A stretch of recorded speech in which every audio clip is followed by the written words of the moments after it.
जय हिंद प्यारे बच्चों, कैसे हैं आप सभी। मैं आपका अपना गुरु अमरीन श्रीवास्तव आप सभी का खान ग्लोबल में स्वागत करता हूं। उम्मीद करता हूं सारे बच्चे मस्त होंगे, बढ़िया जानदार शानदार लाजवाब पढ़ाई चल रही होगी। एक बार सारे बच्चे कमेंट करके बता दीजिए सभी का ऑडियो वीडियो सब कुछ क्लियर है, फटाफट तेजी से बताएं। चलिए क्लास को स्टार्ट करते हैं तेजी से, बिना डिले किए हुए। तो सबसे पहले पिछली क्लास में हम लोग पढ़ रहे थे क्या, तो गांधीनेरा। गांधीनेरा के हम लोग अगले पार्ट में हम लोग इंटर करते हैं। जो गांधीनेरा आपका है उसके हम लोग अगले पार्ट में इंटर करते हैं। तो शेष भाग देखते हैं। सिविल डिसोबीडियंस मूवमेंट हो गया था और गांधी जी का सविनय अवज्ञा हो गया था, राउंड टेबल कॉन्फ्रेंस हो गया था। अब इसके आगे हम लोग चलते हैं। यानी कौन सा, Ramsay McDonald award.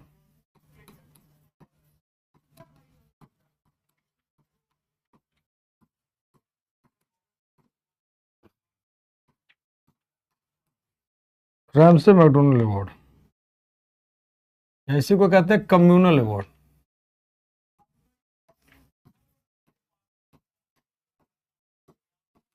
Communal award कहते हैं इसी को, ठीक है। मतलब रैमसे मैकडोनल्ड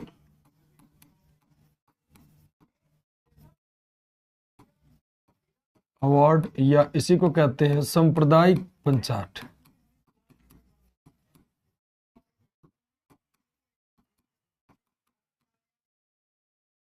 ये कब आता है, तो 16 अगस्त 1932 को। कब आएगा, 16 अगस्त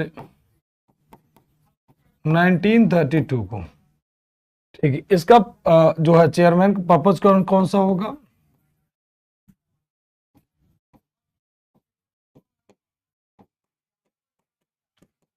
इसका उद्देश्य क्या था, दूसरा इसका प्रपोजल क्या था, मतलब इसका प्रस्ताव क्या था। ठीक, और बात कर लेते हैं इसके चेयरमैन कौन थे भाई।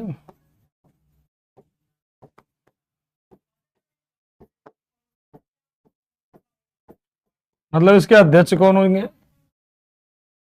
तो एक एक करके देखते हैं। सबसे पहला अगर हम बात कर ले पर्पज क्या था, तो उद्देश्य क्या था, डिवाइड एंड रूल पॉलिसी।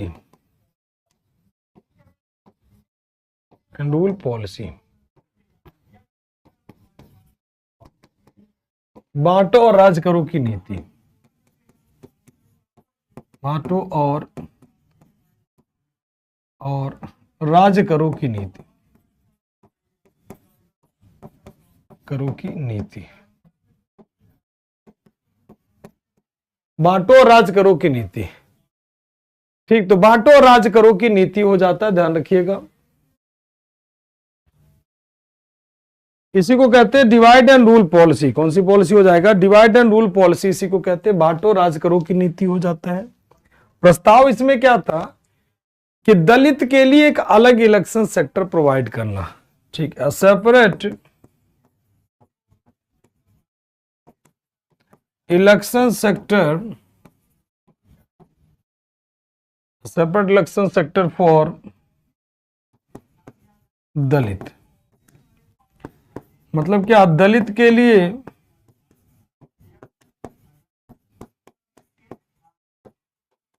अलग निर्वाचन क्षेत्र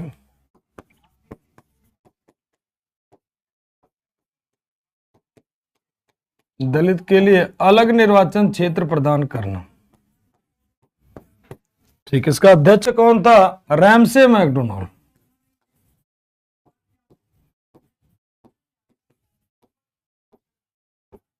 और ये कौन था, तो ब्रिटिश पीएम था। कौन हो जाएगा, ब्रिटिश पीएम, ब्रिटेन का प्रधानमंत्री हो जाएगा। फिर से देख लीजिए एक बार सारे बच्चे ध्यान से। रैमसे मैकडोनल्ड अवार्ड एंड सांप्रदायिक पंचाट 16 अगस्त 1932 को। उद्देश्य क्या था, बांटो राज करो की नीति। जैसे वो जान रहे थे सेकंड राउंड टेबल कॉन्फ्रेंस क्यों फेल हुआ था, बताओ सारे बच्चे। कल ही मैंने आपको बताया था कि second round table conference fail हो गया था। क्यों फेल हुआ था बताओ। ठीक, सेकंड राउंड टेबल कॉन्फ्रेंस क्यों फेल हुए थे,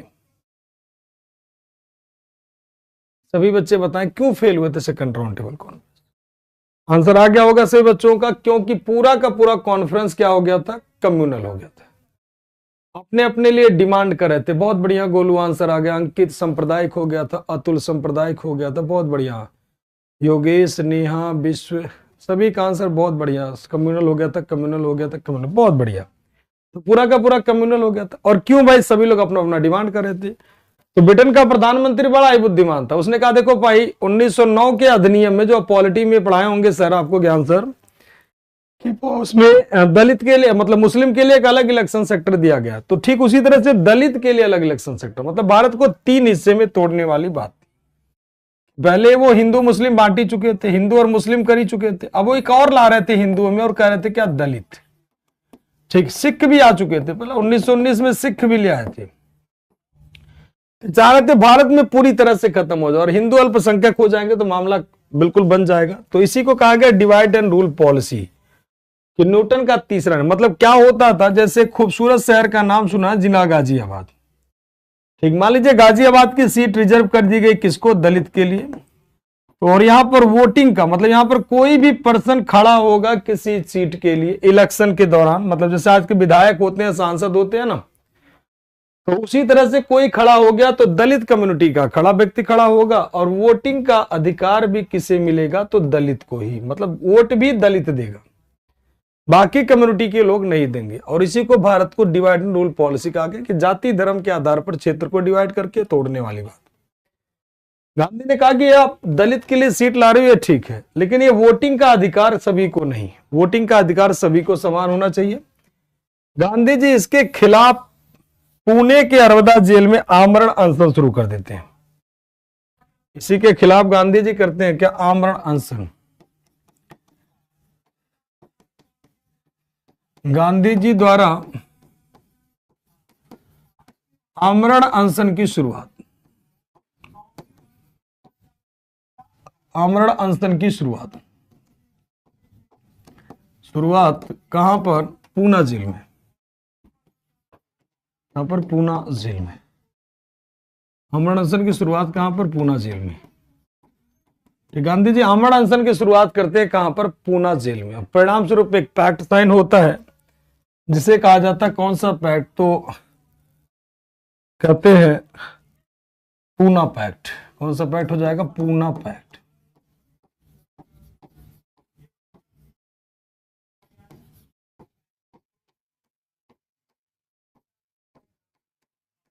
यानी कौन सा? पूना समझौता।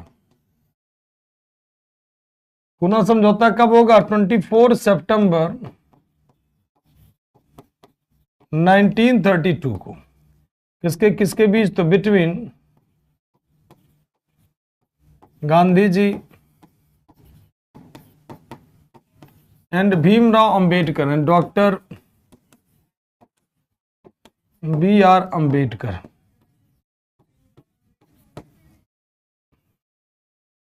B.R. Ambedkar with the help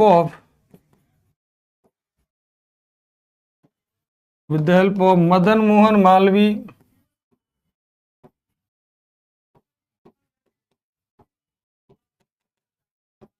and doctor Rajendra प्रसाद।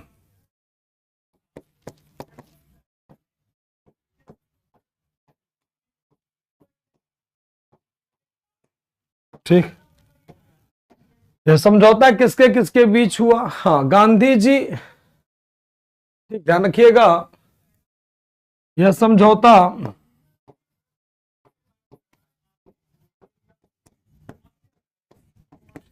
गांधी जी और अंबेडकर के बीच,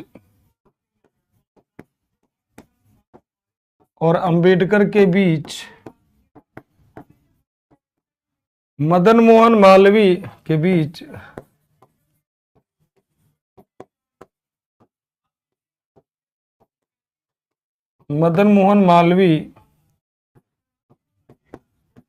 यह समझौता गांधी जी अंबेडकर के बीच मदन मोहन मालवीय और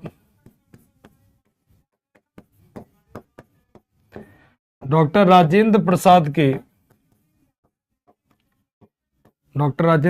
के सहयोग से हुआ।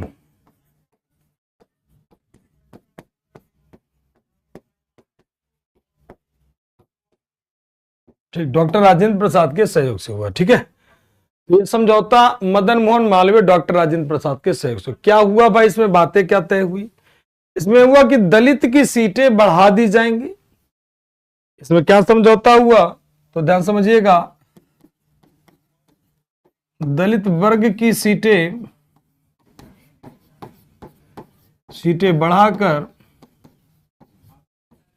बढ़ाकर 71 से 148 कर दिया गया।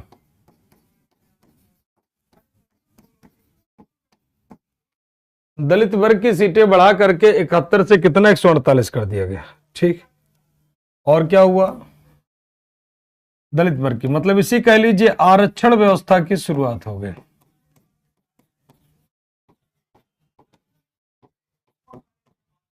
आरक्षण व्यवस्था शुरू दलित वर्ग के लिए।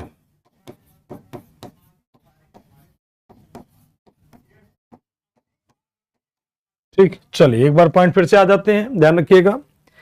मतलब इसमें हुआ क्या, जब ये समझौता फिर से देख लीजिए 16 अगस्त 1932 को आता, बांटो राज करो की नीति थी। दलित वर्ग के लिए अलग अलग सेक्टर देना था, और यह समझौता किसके द्वारा लाया गया, रामसे मैकडोनल्ड के द्वारा यह प्रोजेक्ट लाया गया। ध्यान रखिए किसके द्वारा, तो रामसे मैकडोनल्ड के द्वारा यह प्रोजेक्ट लाया गया। गांधी जी आमरण अनशन की शुरुआत इसके विरुद्ध में कर देते हैं कि भाई ये ठीक नहीं है, ये चीज गलत है, और आमरण अनशन की शुरुआत कर देते हैं कौन, गांधी जी। और बात कर लेते हैं, ठीक, पूना जेल में, यरवदा जेल में, पुणे के कौन से, तो यरवदा जेल, यरवदा जेल, कौन से, यरवदा, पुणे के कौन से जेल, तो यरवदा जेल, यरवदा जेल में। ठीक है, और 24 सितंबर 1932 को अंबेडकर उनके बीच समझौता, किसके, मदन मोहन मालवीय और डॉक्टर राजेंद्र प्रसाद के प्रयासों से समझौता हुआ।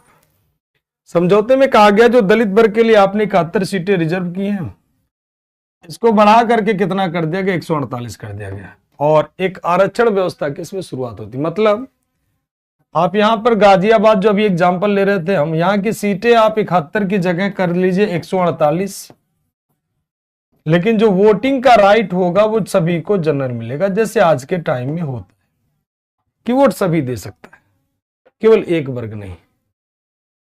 आमरण अनशन का मतलब जब तक मर नहीं जाते तब तक, अंग्रेज तो इंतजार ही कर रहे थे कि समझौता ना हो, और कब मरे बुढ़ा कम काम बन जाए, तो अंग्रेज तो इसका वेट ही कर रहे थे कि कब ये मरे कब काम बन जाए।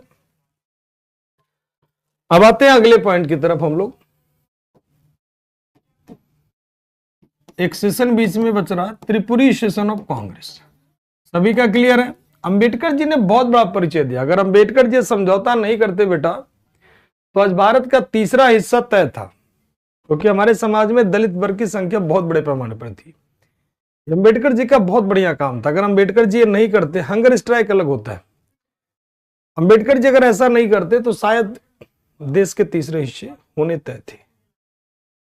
ठीक है बेटा अमित रंजन, बहुत बढ़िया, क्लियर सर, आफ्ताब बहुत बढ़िया बेटा, शुभम सर, वोटिंग मतलब वोट देना, सुमित, अरे सारी कहानी यार, 18 साल हो गई ना, तो वोट देखने जाओगे कि नहीं जाओगे, किसी न किसी को वोट दोगे, भाजपा कांग्रेस आम आदमी तमाम सारी पार्टियां हैं, ठीक, किसी न किसी महान इंसान को चुनोगे, ठीक, जो धरती पर आपको करेंगे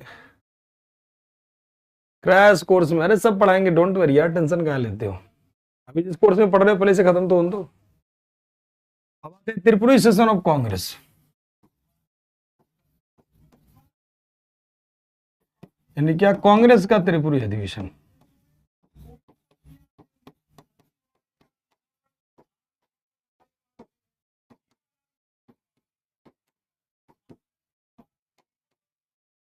कांग्रेस का त्रिपुरी अधिवेशन कब होगा, तो 1939 में।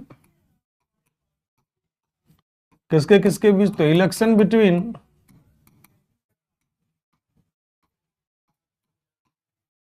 सुभाष चंद्र बोस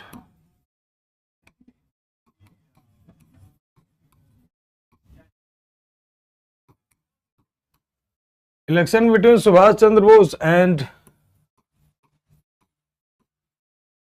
पट्टभी सीतारमैया।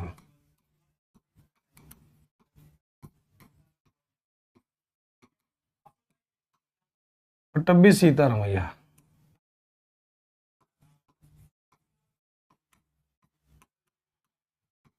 सुभाष चंद्र बोस और पट्टभी सीतारमैया के बीच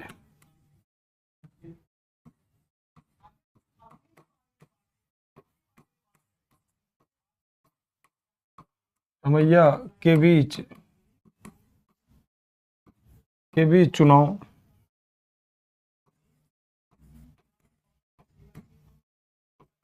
इसमें विजेता कौन हो जाते हैं, मतलब विजेता कौन होंगे इस इलेक्शन में? Subhash Chandra Bose.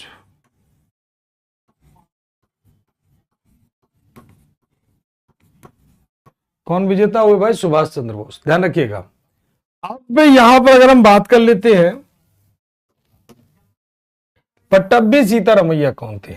पट्टभी Sitaramayya was candidate of Mahatma Gandhi.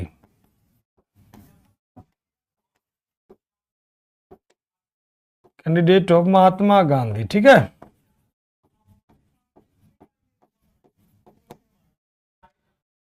Candidate of Mahatma Gandhi.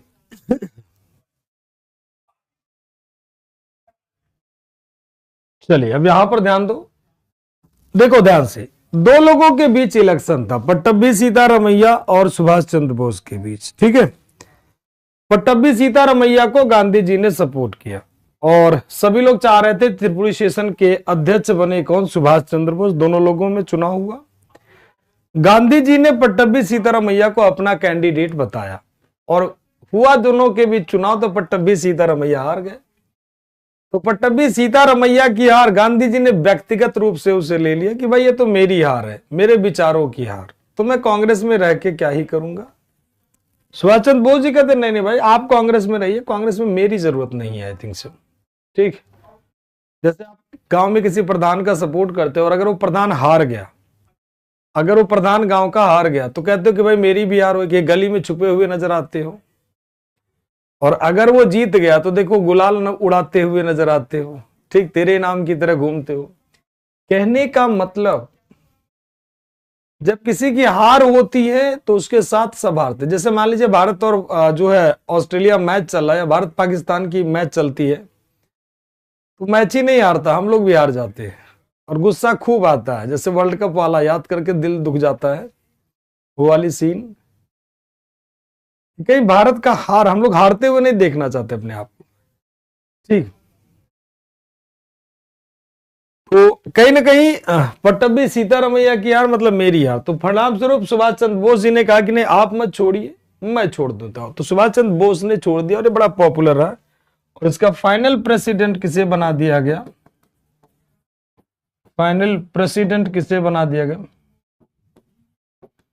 Doctor Rajendra प्रसाद।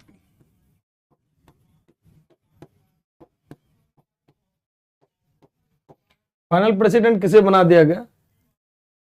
किसको? तो डॉक्टर राजेंद्र प्रसाद को। और सुभाष चंद्र बोस ने सदैव को कांग्रेस के लिए छोड़ दिया, ठीक, ध्यान रखिएगा। इसके बाद सुभाष चंद्र बोस एक पार्टी बनाते हैं जिसे कहते हैं forward bloc party. Forward bloc party,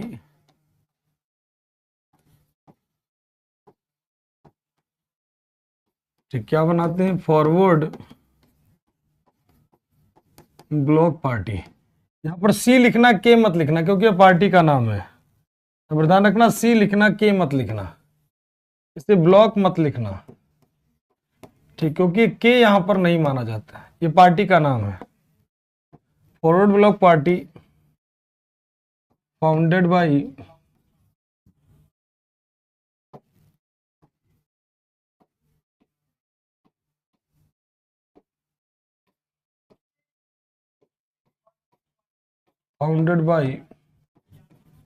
Subhash Chandra Bose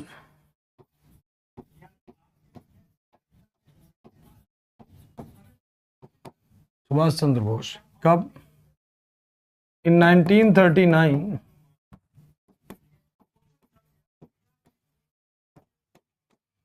after resignation of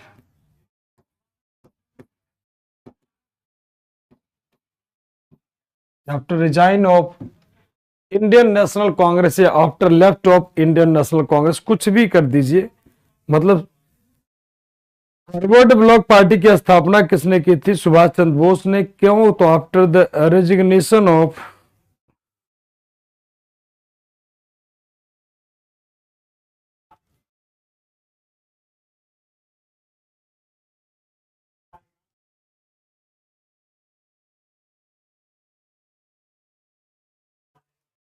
ठीक।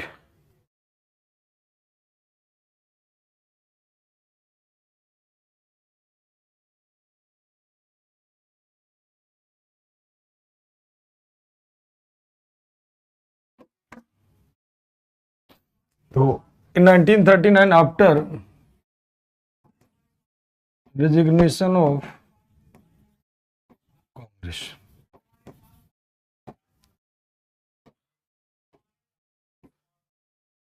इसकी स्थापना सुभाष चंद्र बोस द्वारा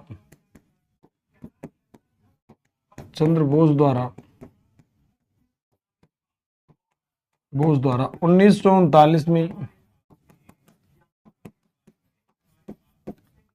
कांग्रेस छोड़ने के बाद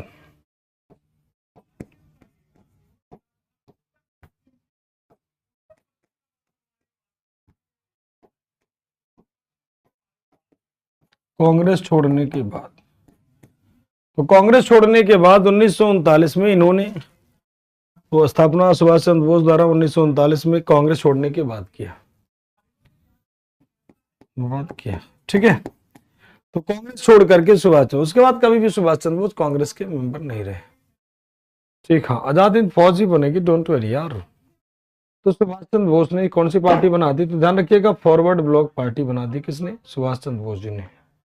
सभी का क्लियर है? एक बार सारे बच्चे कमेंट करके बताओ, सभी का क्लियर है?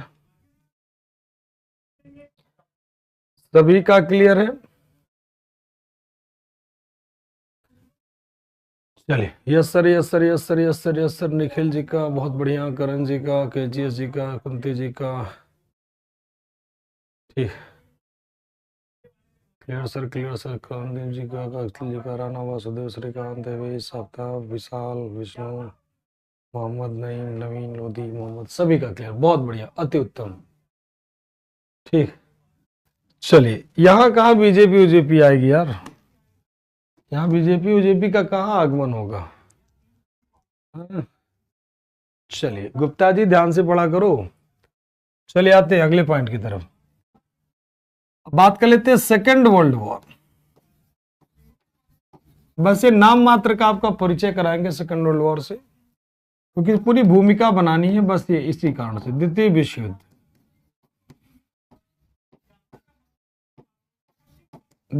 युद्ध, यानी क्या? सेकेंड वर्ल्ड वॉर की बात हम लोग कर लेते हैं। सेकेंड वर्ल्ड वॉर कब स्टार्ट हुआ? स्टार्ट हुआ 1 सितंबर 1939 को। ठीक, ध्यान रखिएगा। World divided into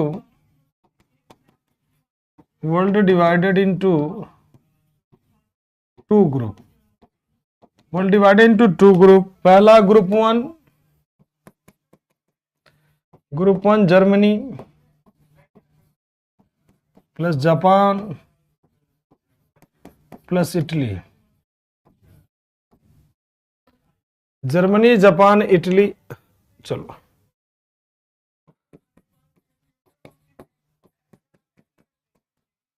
Japan plus Italy. Group second में कौन हो जाएगा? यूएसए। सबसे पहले UK plus USA plus France plus USSR. ठीक, किसके नीचे underline? Clear sir, clear sir, clear sir. बताओ भाई। चलिए, अब एक बात हमें बताओ, सेकेंड वर्ल्ड वॉर की अगर हम बात करते हैं, सेकेंड वर्ल्ड वॉर की, ठीक, तो जर्मनी, जापान, ध्यान रखिएगा, जर्मनी, जापान, अच्छा इटली, जर्मनी, जापान, इटली की अगर हम बात कर लेते हैं, ये तीनों एक लोग और ये तीनों, तो सेकेंड वर्ल्ड वॉर। अब एक छोटा सा और घटना लिख करके फिर इसे आपको समझाते हैं क्या हुआ क्या था। फिर इसको दोबारा आते हैं। एक आता ऑफर जिसे कहते हैं लिन लिथगो ऑफर, ऐसे कहते हैं अगस्त ऑफर कर लो, अगस्त ऑफर इसी को नाम दे, इसी को कहते हैं लिन लिथगो ऑफर, अगस्त प्रस्ताव, या इसी को अदर नेम कहते हैं, लिन लिथगो ऑफर कहते हैं इसी को।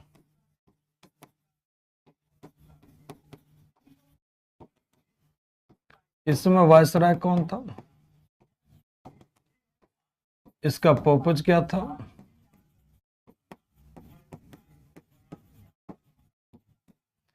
और इनका प्रपोजल क्या था।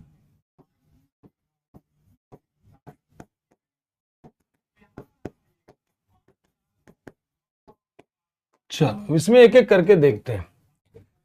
इसी को कहते हैं लिन लिथगो ऑफर, कौन सा प्रस्ताव, लिन लिथगो प्रस्ताव, लिन लिथगो प्रस्ताव, लिन लिथगो प्रस्ताव। वायसराय कौन होगा, लॉर्ड लिन लिथगो।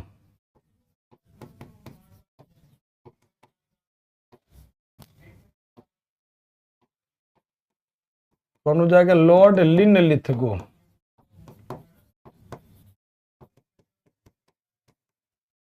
ठीक, उद्देश्य क्या था, cooperation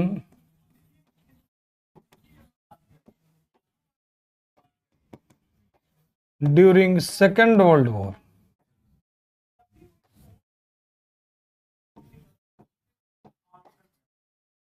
cooperation during second world war.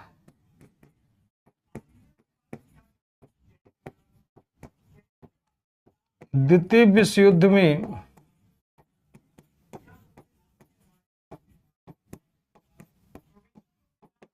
सहयोग प्राप्त करना,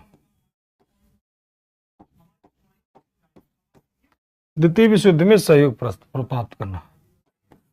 प्रस्ताव क्या था, dominion status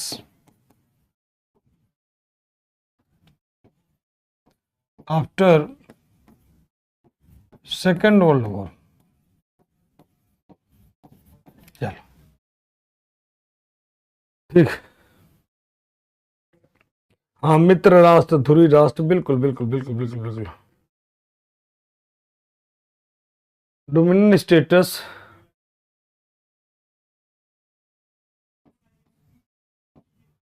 after Second world war,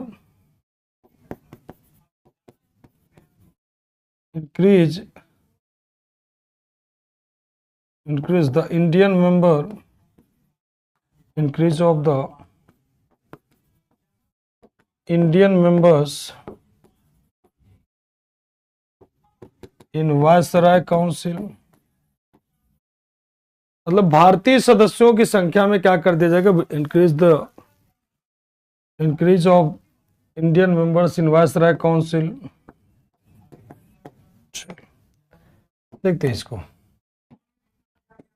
अधिराज्य का दर्जा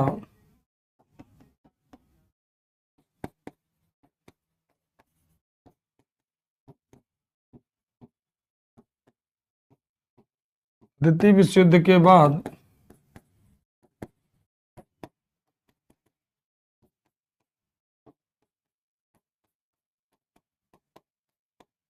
अधिराज्य का दर्जा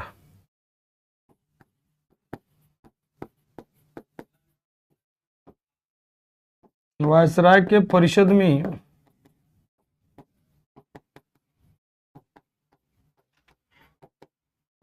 भारतीयों की संख्या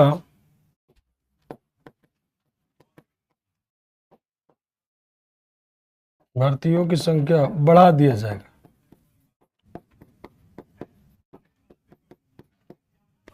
एटसेट्रा, ये सब इनके प्रस्ताव थे, किसके, लिन लिथगो ऑफर की। अब आते हैं यहां की बातें हम आपको, ठीक। अरे भाई ये तो अभी आपको नॉर्मल बता रहे हैं, परेशान ना हो, वर्ल्ड हिस्ट्री के लिए दुनिया भर के तामझाम अभी जो पढ़ा रहे हैं पहले उसे तो पढ़ लो मेरे यारों, ठीक है। चलो देखते हैं प्यारे बच्चों, देखो फर्स्ट वर्ल्ड वॉर कब स्टार्ट हुआ, 1 सितंबर 1939 को, ठीक है, 1 सितंबर 1939 को स्टार्ट हुआ और जब ये स्टार्ट हुआ कब, जर्मनी ने पोलैंड के ऊपर अटैक कर दिया। जर्मनी ने किसके ऊपर अटैक कर दिया, पोलैंड के ऊपर अटैक कर दिया। और जर्मनी का साथ देने के लिए आ गया कौन, जर्मनी ने पोलैंड के ऊपर क्या कर दिया, अटैक कर दिया। और जर्मनी का साथ देने के लिए आ गया कौन, जापान। जर्मनी का साथ देने के लिए आ गया जापान। जापान का साथ देने के लिए आ गया इटली। और इटली का साथ देने के लिए आ गया था क्या, रसिया, यूएसएसआर।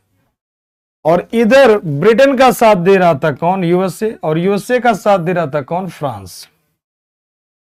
सॉरी, यूके का साथ दे रहा था यूएसए, यूएसए का साथ दे रहा था फ्रांस। जर्मनी का एक सबसे फेमस आदमी जानते हो आप, हिटलर का नाम सुना होगा सभी लोगों ने। हिटलर का नाम सुना होगा। हिटलर तो भाई हिटलर महोदय हैं। हिटलर ने क्या किया, जर्मनी पर अटैक कर, हिटलर ने क्या किया, रूस पर आक्रमण करा दिया। जब रूस पर यानी USSR, United State of Soviet Russia, इस पर जब अटैक करवा दिया तो ये भाग करके इस गुट से इस गुट में आ गया। लेकिन रसिया ना इस गुट का था ना इस गुट का, इन सबसे हमारा कोई लेना देना। हमारा मेन मुद्दा क्या है, हमारा मेन मुद्दा क्या, Britain. Britain second world war में डिक्लेयर करने लगा कि इंडिया के लोग हमारे साथ हैं। और उस समय भारत की सबसे बड़ी पार्टी कौन सी थी, कांग्रेस। कांग्रेस कहती इस वर्ल्ड वॉर में हम आपका साथ नहीं देंगे। कांग्रेस ने कहा कि आपने किस बिहेव पर यह बात डिक्लेयर किया कि हम आपके साथ हैं, जबकि भारत की सबसे बड़ी पार्टी तो हम लोग हैं, तो कम से कम एटलीस्ट डिस्कस तो कर लेते। Without any discussion, how to declare, आपने कैसे डिक्लेयर कर दिया कि इंडियन हमारे साथ है, बिना किसी अनुमति, कम से कम परमिशन तो लोगे। तो कैसे आपने डिक्लेयर कर लिया, हमने कहा अनुमति के बाद ही तो डिक्लेयर करोगे, तो बिना अनुमति के आपने डिक्लेयर कर लिया, तो ये तो गलत बात है ना। इस वर्ल्ड वॉर में हम आपका साथ नहीं देंगे। तुम्हारे नेताओं को मनाने के लिए ऑफर पे ऑफर लाए गए। और पहला ऑफर आता है कौन सा, अगस्त ऑफर। अब देखो ये कब आएगा भाई, तो ये आएगा 8 अगस्त 1940 को। कब आएगा, 8 अगस्त 1940 को आएगा। क्योंकि अगस्त महीने में आ रहा, 1939 में शुरू हो रहा, एक साल के बाद लगभग ये लोग ऑफर लाते हैं। जब उन्हें लग जाता है कि मामला अब खराब हो रहा है और हम नहीं जीत पाएंगे अकेले जब तक भारत का हमें मदद नहीं मिलेगा, तो ऑफर लेकर के आते हैं कि सेकंड वर्ल्ड वॉर में हमारा सहयोग कीजिए। और ये ऑफर उस समय का वायसराय लिनलिथगो था, कहता है ऐसे दो ऑफर तो हो सकता है मान जाए, तो द्वितीय विश्व युद्ध में हमारा सहयोग दो और हम तुम्हें डोमिनियन स्टेटस का दर्जा दे देंगे, यानी अधिराज्य का दर्जा दे देंगे। जैसे आज के समय आप देखोगे कई सारे आयरलैंड वगैरह है, ठीक, स्कॉटलैंड है, ये सब क्या है, अधिराज्य का दर्जा है। मतलब ब्रिटेन के पास मेन पावर रहेगी, बाकी हम लोगों के पास दुनिया भर के पावर हो जाएगी। तो इसी को कहा गया। और भारतीयों की संख्या बढ़ा दी जाएगी। तो उन्होंने कहा देखो भाई जो लेकर के आ रहे हो ना अधिराज्य का, डोमिनियन स्टेटस का, ये आधा राज्य, आधा राज्य का मतलब आधी पावर आपके पास होगी और आधी पावर ब्रिटेन वालों के पास होगी। गांधी ने कहा नहीं नहीं नहीं, ये सब तो फालतू बात है, ये जो लेकर के आए हो ये बेकार है, मतलब रिजेक्टेड। तो ये क्या हो गया, फेल हो गया। रिजल्ट इसका क्या रहा, फेल। क्यों फेल हुआ, तो कांग्रेस फेल का कारण क्या था,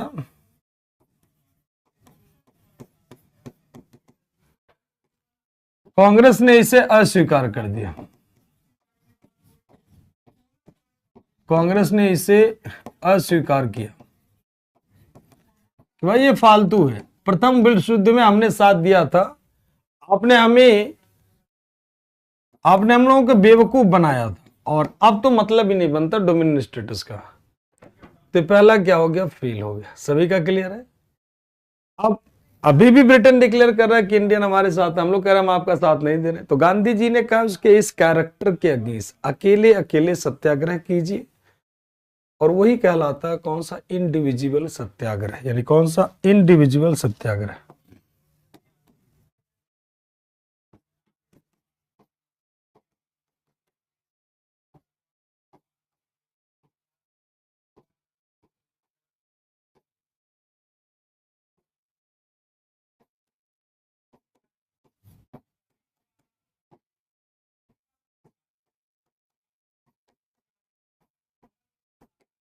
व्यक्तिगत सत्याग्रह। और पहले सत्याग्रही कौन थे? ये कब शुरू हुआ? 17 अक्टूबर। ये मोस्ट इंपॉर्टेंट है, ध्यान रखिएगा। 17 अक्टूबर 1940 को।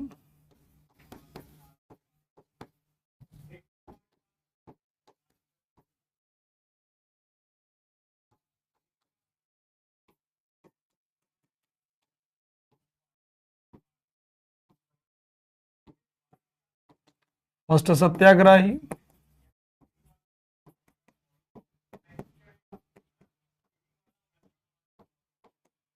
प्रथम सत्याग्रही विनोबा भावे। प्रथम सत्याग्रही कौन हो जाएंगे? विनोबा भावे।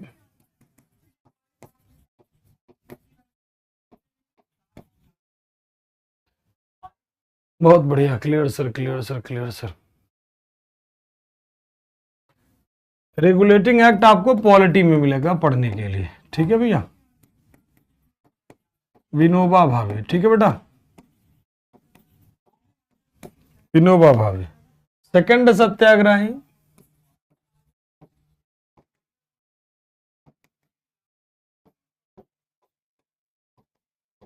थर्ड सत्याग्रही। सेकंड सत्याग्रही हो जाएंगे जेएल नेहरू। थर्ड सत्याग्रही हो जाएंगे आपके कौन? ब्रह्मदत्त।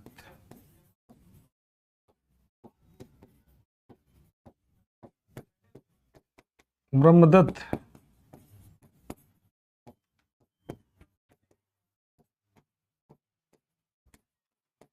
जवाहरलाल नेहरू। तो ये हो जाता है आपका क्या? 3 सत्याग्रह। चलिए, clear sir, clear sir, clear sir. तो तीनों सत्याग्रही के नाम आपको क्या होना चाहिए? याद होना चाहिए।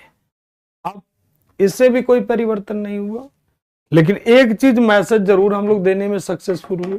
ठीक, एक चीज मैसेज देने में हम लोग जरूर सक्सेसफुल हुए कि आप जो प्रपोजल लेकर के आ रहे वो हमें एक्सेप्ट नहीं है, वो हमें स्वीकार नहीं है। ठीक, वो हमें स्वीकार नहीं है, वो हमें एक्सेप्ट नहीं है। ठीक है, चलिए सर। क्या गांधी जी 1929 से पहले, हाँ, सब डोमिनियन स्टेटस ही कह रहे थे।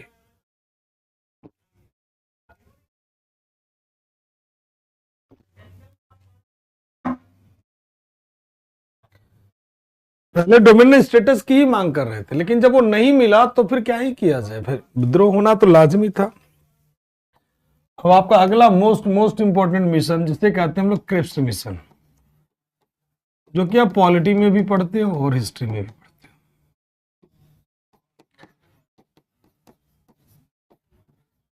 क्रिप्स प्रस्ताव। क्रिप्स प्रस्ताव की बात अगर हम कर लेते हैं तो ये आएगा कब? 23 मार्च 1942। चेयरमैन कौन होगा?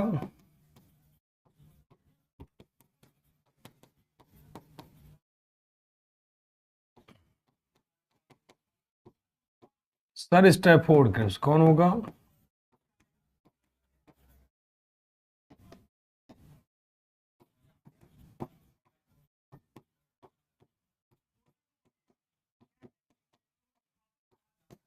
Sir Stafford Cripps.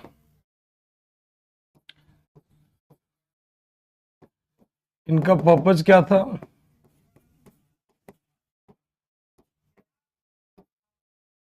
और बात कर लेते हैं इनका प्रपोजल क्या था।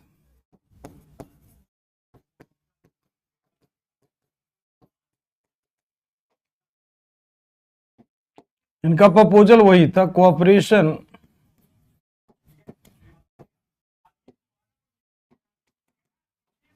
During second world war.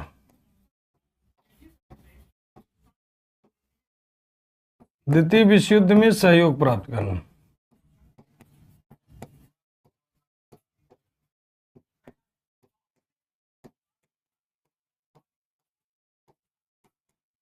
द्वितीय विश्व युद्ध में सहयोग प्राप्त करना।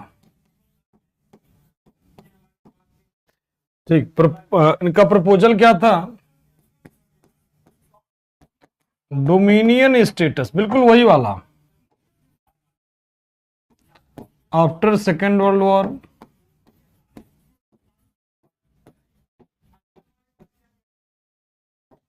द्वितीय विश्व युद्ध के बाद, ये मोस्ट इंपॉर्टेंट टॉपिक चल रहे हैं हम लोग, ध्यान रखना बहुत जरूरी है। द्वितीय विश्व युद्ध में, द्वितीय विश्व युद्ध के बाद सहयोग प्राप्त करना, द्वितीय विश्व युद्ध के बाद अधिराज्य का दर्जा, अधिराज्य का दर्जा कब दे रहे हैं? द्वितीय विश्व युद्ध के बाद।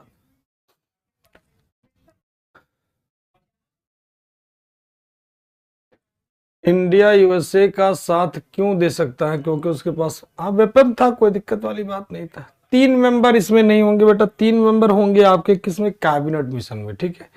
आप पढ़ के आ रहे हो क्रिप्स मिशन, ठीक है, ठीक।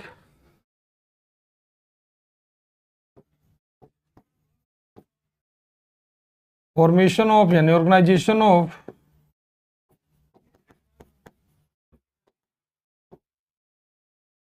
Constituent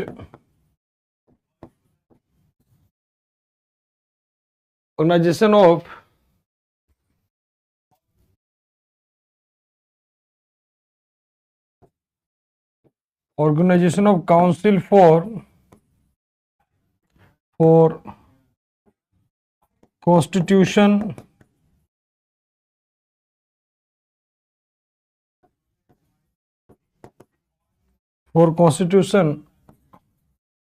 after Second world war.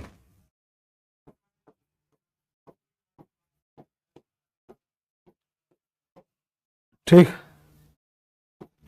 द्वितीय विश्व युद्ध के बाद परिषद का गठन,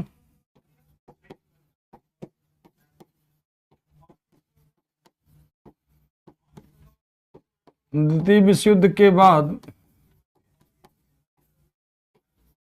द्वितीय विश्व युद्ध के बाद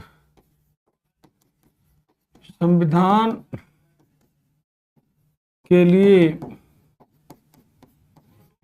परिषद का गठन,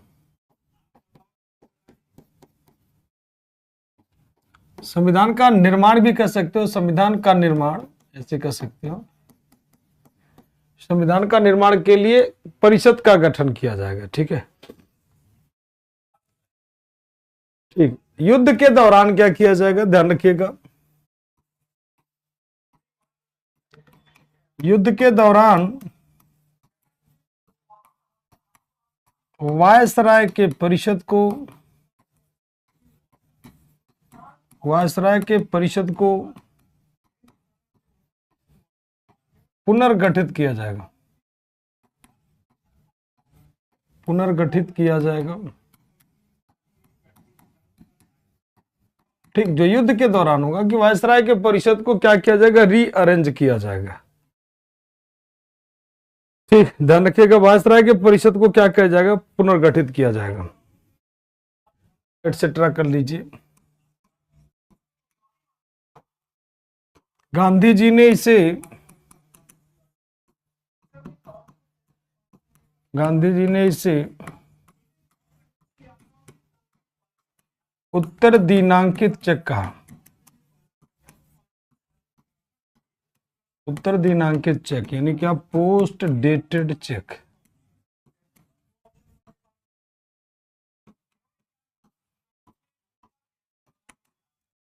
और इसका भी रिजल्ट क्या हो जाएगा? फेल,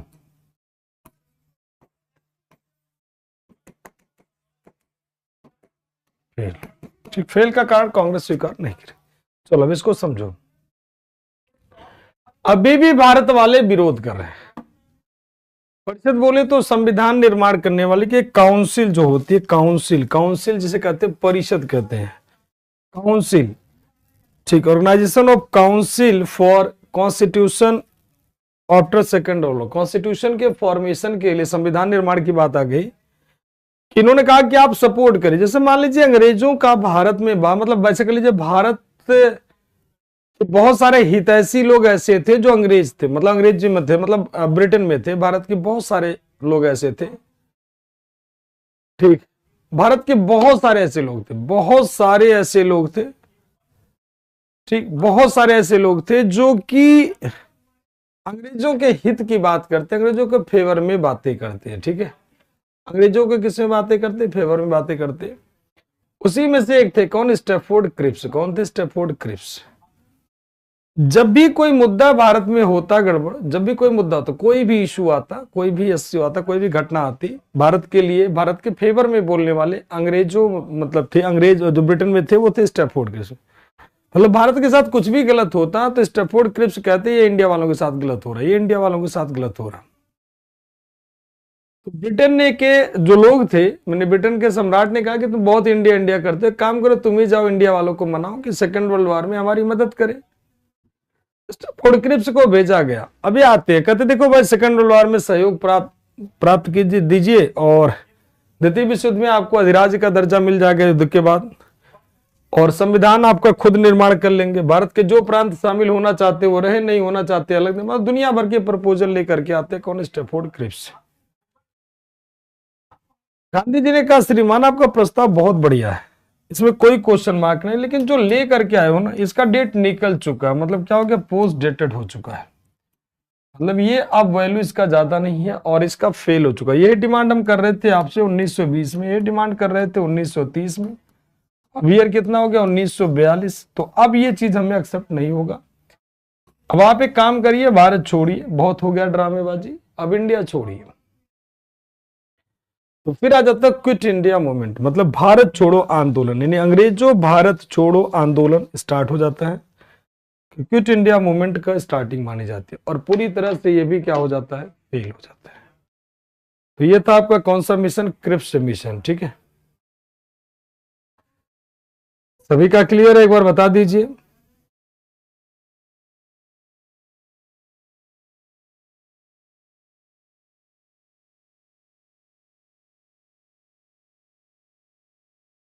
ठीक, यहाँ पर और भी लिखना तो एक पॉइंट और लिख लीजिए, कभी कभी वो भी पूछ लेता, लोग को लिख ही दे रहे हैं।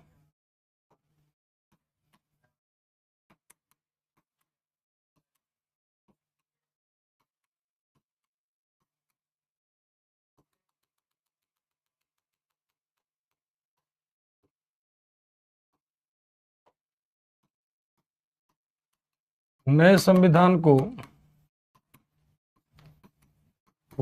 कोई भी राज्य, कोई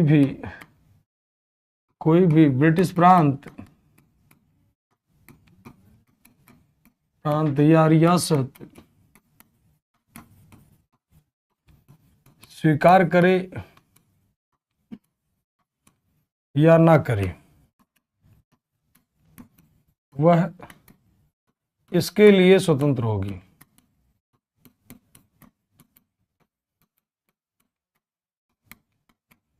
ठीक है, चलो अब ETC मार दो, कभी कभी पूछ लेता, थोड़ा बहुत रहता है। एक बार CDS में कुछ इसी टाइप से था, clear sir, clear sir, clear sir, clear sir. Second world war नहीं हुआ होता तो अभी भी हम लोग गुलाम होते। आज का क्लास अच्छा लगा, जबरदस्त। अपने YouTube पर एक क्लास ली, उसकी नोट्स बनाया। हाँ, जो आपका YouTube का क्लास आज होगा एलोरा, उसके नोट्स आप लोग बना लीजिएगा, बार बार रिवाइज करता हूँ। एलोरा जो YouTube पे करवाया है, मैंने आपको बताया था, अच्छा आपकी क्लास में नहीं बताया था ना, उसको जितनी जल्दी उतनी जल्दी देख लो, और आज ही देख लेना सारे लोग। एलोरा की गुफाएं, उसका प्रॉपर नोट्स आप बना लीजिए, एक बार उसको देख लीजिए, फिर मैं देखता हूँ PPT नहीं होगा सेंड करवा दूंगा। ठीक, पहले उसका प्रॉपर आप एक बार देख लीजिए, स्पेशल इवेंट था, आप लोगों के लिए बेहद जरूरी है। हाँ, कल आप लोगों का होगा, आप खास करके NDA CDS वाले बच्चों का कल 90 डेज का क्या मास्टर प्लान हो 11 बजे बताएंगे। तो सारे बच्चे कल जरूर प्रेजेंट रहें, सारे बच्चे जितने भी बच्चे हैं सभी देखें कैसे तैयारी करेंगे बचे हुए 90 दिनों में आप। ठीक है, क्या तरीका होगा, क्या स्ट्रेटजी होगी, बार बार पूछते हो ना सर, कम टाइम बचा है, बहुत मेंटली प्रेशर है, बहुत स्ट्रेस है, कल आपको बताएंगे ठीक 11 बजे। ठीक है, तो जो आपका प्रेशर है, एक ही वीडियो करन कभी YouTube पे भी आ जाया करो, KGS डिफेंस देख लिया करो, KGS defence by Khan global, एक बार देख लिया करो, वो आप ही का है चैनल, आप लोग देखोगे तभी तो काम चलेगी। अंकित जी हो जाएगी खत्म, क्यों परेशान हो, खत्म करना है यार, या फिर सिलेक्शन लेना। खत्म करना बहुत बड़ी बात नहीं होती, खत्म तो 2 मिनट में हो जाए। हिस्ट्री लिखे खत्म, हाँ, यूट्यूब पर ही बताया हुआ है, एलोरा पूरा बताया है। एलोरा आज 11 बजे था, कभी कभी देख लिया करो, आप लोगों को टेलीग्राम चैनल पे भी शेयर होता है, वहां पर भी देख लिया करो। अगर आप लोग देखोगे नहीं तो फिर कैसे जानोगे क्या पैटर्न हो रहा है, क्या हो रहा है। 11 बजे 3 दिन, फ्राइडे और सैटरडे 2 ही दिन होती है मेरी क्लास, कुछ ना कुछ स्पेशल ही रहता। तो आज आज करा दिया 11 बजे एलोरा, तो आप लोग उसको जितनी जल्दी उतनी जल्दी देख लो। ठीक, सभी बच्चे क्लास के बाद, अगर आपकी क्लास है तब तो कोई बात नहीं, नई क्लास है तो उसे एलोरा जरूर देखो, तुरंत देखो उसको। ठीक, हाँ, बहुत बढ़िया अंकित। लाइव, यही अच्छी बात होती है, लाइव रहा करो ताकि आप कुछ पूछ भी पाओ। कोई बात नहीं, जो भी आपके लिए जरूरत की चीजें उसे आप जरूर देखें, ठीक है। एलोरा आपका टॉपिक पढ़ाया, उसमें प्रॉपर उसको डिटेल में डिक्टेट किया है, डिटेल में आपको समझाया, तो उसे देख लीजिए आज ही। Sir, if India had forgotten freedom in the leadership of Subhash Chandra Bose, what was the mentality of India. देखो, ऐसा कोई उद्देश्य नहीं था, कोई किसी को नहीं भूलता है, लेकिन कुछ चीजें होती हैं जो समझौते उस दौरान हुए थे, किसी को नहीं भूला। कौन सुभाष चंद्र बोस को भूलता है? क्या आपके दिल में सुभाष चंद्र बोस नहीं है? हमारे दिल में नहीं है, ठीक, सबके दिलों में, कोई किसी को नहीं भूलता। मैटर ये करता है कि समय परिस्थितियां किसको कहां पर ले आए। क्या भगत सिंह को कोई भूल गया? नहीं भूला ना। सुखदेव, राजगुरु, कोई किसी को नहीं भूलता। मैटर ये करता है कि आप किस चीज को बढ़ावा उस समय दे रहे हो। मान लो कि परिस्थितियां भारत की ऐसी नहीं थी, कोई भूलता नहीं है, भूलने वाली चीज थोड़ी है यार। हिटलर ने वॉर, अरे वर्ल्ड हिस्ट्री पढ़ाएंगे, बता देंगे, चिंता क्या कर रहे हो। हिटलर उटलर से मतलब नहीं है, वो आपको केवल वो एनडीए के एग्जाम में आता है हिटलर वगैरह, बाकी किसी एग्जाम में नहीं आता। तो भी एक क्वेश्चन रहता है वर्ल्ड हिस्ट्री का, तो उसके लिए अपना आपा नहीं खोना, परेशान नहीं होना है। शेर शाह सूरी का कथन पता ना, मुट्ठी भर बाजरे के चक्कर में पूरे हिंदुस्तान की बादशाहत खो देता। तो इस तरह से नहीं, वाईटी पर, सब वाईटी पर चलेगी। बाद में क्लास में मत पूछना बार बार आकर के कि सर बता दीजिए कैसे पढ़े, क्या करे क्या ना करे। 11 बजे है वाईटी पे, सारे बच्चे प्रेजेंट रहो, ऑन टाइम रहो, विदाउट एनी डिले, ठीक है। ठीक है विनय बेटा। No sir, freedom in leadership, हाँ लिपारी यार, बेहतरीन यार, हम लोगों के सोल्जर हैं यार। सुभाष चंद्र बोस आइडियल है हम लोगों के, क्या बात कर दी आपने। सुभाष चंद्र बोस बेटा आइडियल है। हाँ सर, साइंस के पीवाईक्यू नहीं हो रहे, साइंस का पीवाईक्यू उतना मैटर नहीं करता है, बाकी आपका तो क्लास उस एप्लीकेशन में तो होगा ही होगा साइंस का। चलिए, तो मिलते हैं नेक्स्ट क्लास में। थैंक यू टू ऑल, जय हिंद, जय भारत, वंदे मातरम।